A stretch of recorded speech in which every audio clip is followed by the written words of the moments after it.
Hello lovely jewelers. Today I thought I would share my own personal story about why I became a jewelry designer. So it all began in 2014. I was busy doing care work, so looking after elderly people in their homes, and I decided that I needed something more. So I thought in my off time I would do a course in jewelry design and just try it out and see what I thought of it. Because at university, many moons before, I had done a little exercise where we had to design a piece of jewelry for a classmate that we didn't know, and I was just like, oh my god, this is absolutely amazing. I'm super freaking excited about this. So I thought at some point I'd like to explore that further. So it was only much later that I ended up living in London and had the opportunity to do a part-time taster course. So it was a week long and we had different projects each day. So from simple things like doing earrings with texture and some rings and a necklace, just a few little easy bits and bobs.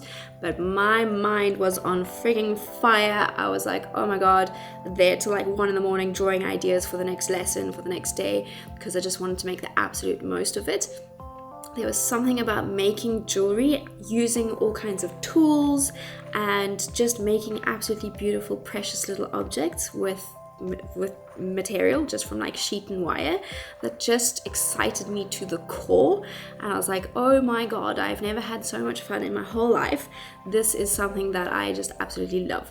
So then it was the next year, so that was in December, and then so December 2013, then January 2014, the woman who I did the course with decided to start creating a full year course. So I was like, oh my goodness, this sounds amazing. Let me get in touch with her and see if I can enroll. But as you remember, I was still doing care work. So I had 2 weeks on, 2 weeks off, 2 weeks on, 2 weeks off. So it was a bit of a random time. So I decided in the downtime when I had 2 weeks off that I would go and then I would try it out. And then I asked her, I'm going to quit my care work job, but can I enroll and I'll catch up on the bits that I've missed in between? And she was like, yeah, sure, no problem. Let's do this. And that was just absolutely amazing.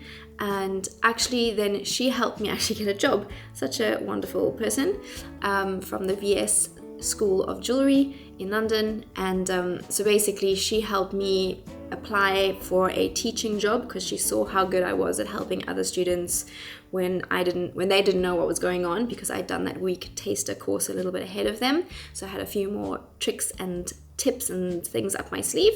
So she was like, actually she looks like she's actually quite good at teaching. So she basically got in touch with a school that she knew somebody and asked if I can send my CV. So I sent my CV there, and then I was able to assist there for free for a term, just to try it out, get some experience. It wasn't until 7 months later that I actually ended up teaching there.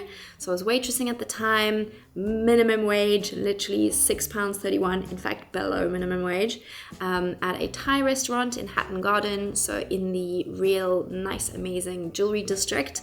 But the shifts were really short and wasn't earning very much, but every money I had I scraped together and bought some material just to make that one extra ring or those earrings. I didn't actually care how I was going to make it happen. That wasn't even a question. I was like, this is something I'm going to make work for me, because I just loved it. Like, there was no two ways about it. And doing the course was amazing. I also, while I was still studying, I got a Saturday job working at a jeweler, a very fancy jeweler in Bond Street. If you guys know London, very fancy.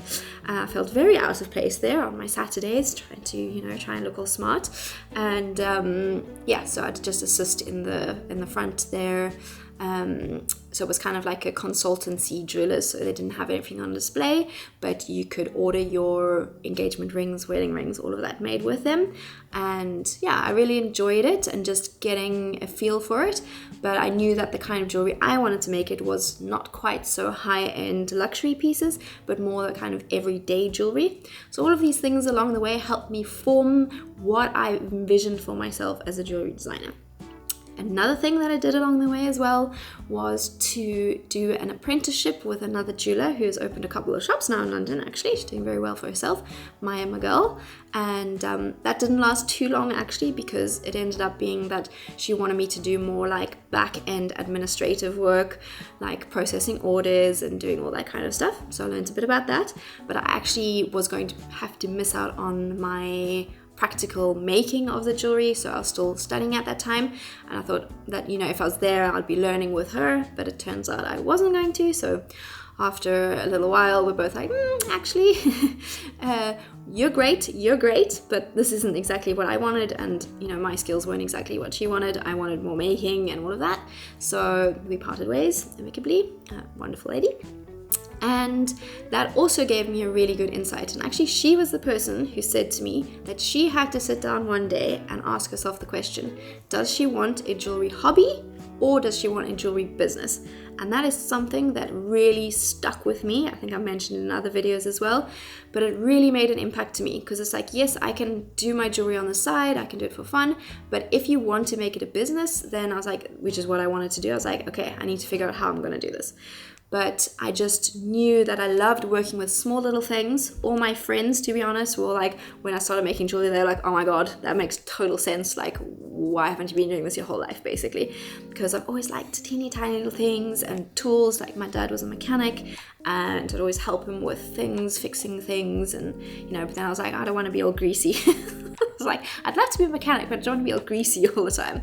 I don't mind, you know, dirt from sanding, but grease, nah, not so much. So basically, all of these different things all along the way helped me to kind of build what I had in mind for myself in terms of the jewelry. So I was still doing it on the side part-time for a while, so actually a good while, for a couple of years, while I was then teaching at the school, the international school in London, and I just kept on doing it on the side, so just building up my collections. I remember sitting on the tube all the time with my tiny little notebook that I used to carry around with me, drawing ideas for new collections, writing lists of all the things that I needed to get done for, you know, if I had an exhibition or something like that. And just my brain was just constantly seeing jewelry designs and everything. I'd look at a like pattern on a wall and be like, that could be a nice design. Ooh, like look at like some leaves in a tree and think, and like draw everything down.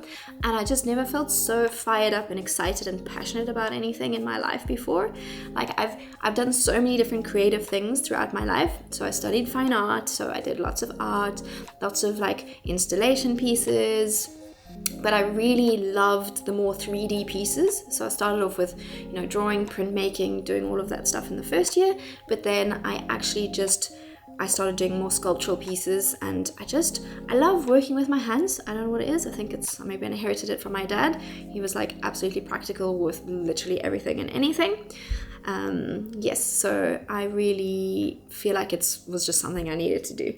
And yeah, so that's kind of why I just was drawn to it so much. And also I knew I could make a business out of it. Since I was a little kid, I always thought to myself, I definitely want to be my own boss. It was something that I just felt really passionate about. I was like, no, I want to choose what I do, how I do it, when I do it, and all of that.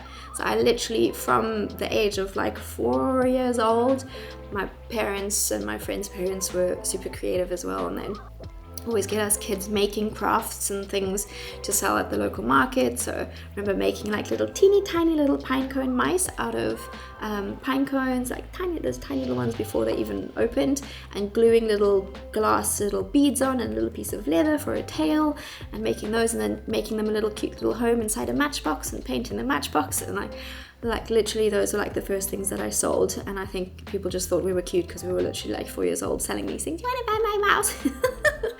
So I learned from a very young age to be at the market, and you know, it was really fun just building up everything throughout, you know, a couple of months beforehand, like, oh, what we're gonna make this year.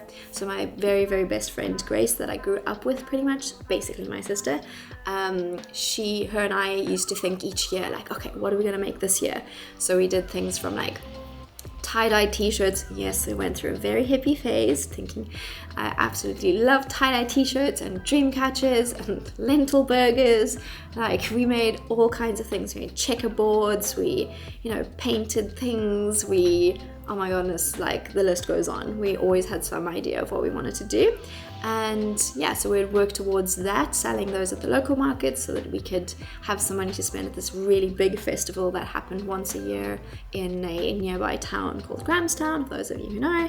Grahamstown Festival, so lots of arts and awesome things happening there, and just being able to be part of that and being able to buy things that we fell in love with. So funnily enough, I used to love buying jewellery then too.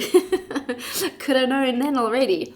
And actually one of the projects I did with my dad was to make a bright bangle. Actually, this is a little sample piece that's lying here on the table, kind of like this, with like lots of different, but loads of different patterns in it. I don't know if you can see that, like loads of different patterns, and I made a bangle out of that. This is a sample for something else, but yes, and I just spent hours and hours filing, making the shapes and sanding it, so it was really nice, and I was like so proud of myself. I think I was like 13 or something when I did that.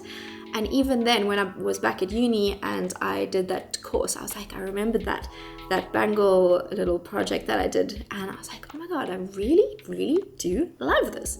So yeah, basically I thought I'd share my little story today. Comment down below your story. I'm really curious to hear how you began, where you stumbled across it, and if you, like me, had years in between, like testing it out and then stopping for many years and then coming back to it at a time when it felt right, and just making your way back to it, because I just knew that it was something that I loved, and yeah, made my way back to it. Because to be honest, in South Africa, I couldn't find any like actual places where I could study it properly, and I just, so only when I was in London, I was like, actually, you know what, let's do a course and see how I think, see what I think about it, see how I feel about it.